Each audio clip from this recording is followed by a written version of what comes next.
প্রথমে আপনার মোবাইলে থেকে ইমো অ্যাপ্লিকেশনটা ওপেন করে নেবেন। আপনি যখনই ইমো অ্যাপ্লিকেশন ওপেন করবেন এরকম শো হবে, কর্নারে ইমোর প্রোফাইল পিকচার এখানে একটা ক্লিক করবেন, এরকম শো করবে। এখান থেকে প্রাইভেসি অ্যান্ড সিকিউরিটি এখানে ক্লিক করবেন, দেখবেন এরকম শো করবে। এখান থেকে প্রথমে আছে কি চ্যাট অ্যান্ড কল প্রাইভেসি, আপনি করবেন কি তার এই সাইডে অ্যারোচিহ্ন আছে এখানে একটা ক্লিক করবেন, আপনার সামনে দেখবেন এরকম শো হবে। এখান থেকে প্রথমে দেখুন করবেন কি যে ব্লক স্ক্রিনশট ফর কল, আপনাকে করতে হবে কি এটা যদি আপনার অফ করা থাকে এখানে ক্লিক করে এটা আপনাকে কিন্তু অন করতে হবে। তো এখানে ক্লিক করবেন, দেখবেন এরকম শো হবে। এখান থেকে আপনি আসতে এই জায়গায় ক্লিক করে এইটা অন করে দেবেন। এটা অন করে দিলে হবে কি আপনার কলগুলো আর কেউ স্ক্রিনশট নিতে পারবে না। এই সেটিংয়ের জন্য আপনি স্ক্রিনশট থেকে বেঁচে যাবেন। তো আপনি করবেন কি এইটা অন করে দিয়ে ব্যাক বাটনে কেটে দিবেন। ব্যাক বাটনে কেটে দেওয়ার পর এখন আপনার যে কাজটি করতে হবে এই যে প্রাইভেসি চ্যাট এই অপশনটার উপর একটা ক্লিক করে দেবেন। যখন এখানে ক্লিক করবেন এরকম শো হবে।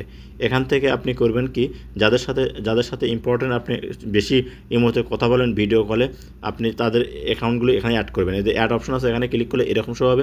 এখান থেকে যাদের প্রোফাইলগুলো আপনি অ্যাড করতে চাচ্ছেন অর্থাৎ যাদের প্রোফাইলগুলো আপনি রিস্ক মনে করতেছেন সেগুলো আপনি করবেন কি এখান থেকে অ্যাড করে নেবেন।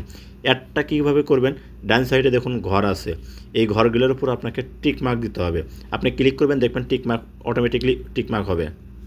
আমি আপনাদেরকে দেখাচ্ছি, এই যে দেখুন এখান থেকে আপনি করবেন কি এইভাবে আপনি ঘরে ক্লিক করবেন, আপনার অটোমেটিক টিক মার্ক উঠবে। এই যে দেখুন আপনি যতগুলো প্রোফাইল মনে করতে রিস্ক, এদের সাথে আপনি ছবি আদান প্রদান করবেন, ভিডিও কলে কথা বলবেন, এগুলো রিস্ক। তো আপনি এইগুলো করবেন কি টিক মার্ক দিয়ে, এই যে নিচে দেখুন একটা টিক মার্ক আছে এখানে ক্লিক করে দেবেন। যখন এখানে ক্লিক করে দেবেন এগুলো কিন্তু আপনার প্রাইভেসির আন্ডারে অ্যাড হয়ে যাবে। এরপর আপনি করবেন কি এখান থেকে ব্যাক বাটনে কেটে দেবেন। ব্যাক বাটনে কেটে দিয়ে ইমোর যে হোম পেজ আছে হোম পেজে চলে আসবেন।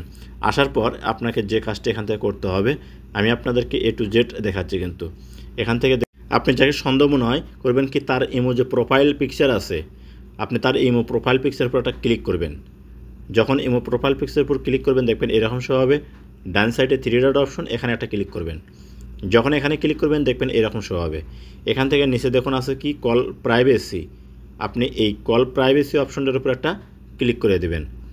যখন এখানে ক্লিক করবেন আপনার সামনে এরকম শো হবে। প্রথমে দেখুন ব্লক স্ক্রিনশট ফর কল, এটা কিন্তু দেখুন অন করা আছে, আপনাদের ক্ষেত্রে হয়তো অফ করা থাকতে পারে, কারণ এইটা যদি আপনি অন করে না দেন তাহলে আপনার কলগুলো কিন্তু স্ক্রিনশট নেবে, ভিডিও কলের স্ক্রিনশট নেবে। তো অফ করা থাকলে অন করে দেবেন, দিয়ে ব্যাক বাটনে কাটে দেবেন। তারপর যে কাজটি করবেন আপনারা করবেন কি যে in to in call privacy এই অপশনটার উপর একটা ক্লিক করে দেবেন। যখন এখানে ক্লিক করবেন এরকম শো হবে। এখান থেকে যে সেটিংটা আপনাকে অফ করা থাকবে ক্লিক করে অন করতে হবে, তো আপনি এইটা অন করে দেবেন। এইটা যখন অন করে দেবেন দেওয়ার পর ব্যাক বাটনে কেটে দেবেন। ব্যাক বাটনে কেটে দেওয়ার পর দেখুন এখানে পাবেন হচ্ছে প্রাইভেসি চ্যাট। প্রিয় দর্শক আপনার ক্ষেত্রে এইটা অফ করা থাকতে পারে, তো আপনি করবেন কি এই যে এই প্রাইভেসি চ্যাট এইটা কিন্তু অফ করা আছে, আপনি এই অপশনটার উপর একটা ক্লিক করবেন। ক্লিক করার পর এরকম শো হবে। বাস এখান থেকে আপনি করবেন কি যে প্রাইভেসি চ্যাট এই সেটিংটা অন করে দেবেন। এরপর থেকে এই ব্যক্তির সাথে রাত দিন 24 ঘন্টা আপনি ভিডিও কলে কথা বলবেন, ছবি আদান প্রদান করবেন, আপনার কল রেকর্ড করতে পারবে না, স্ক্রিনশট নিতে পারবে না, এমনকি আপনি যে ছবিগুলো দিবেন এগুলো কিন্তু ডাউনলোড করতেও পারবে না। এতে করে আপনি থাকবেন 100% সিকিউরিটিতে। প্রিয় দর্শক ইমো ব্যবহার করলে অবশ্যই এই সেটিংগুলো করে রাখবেন আর তারপরে থেকে আপনি সিকিউরিটিতে থাকবেন।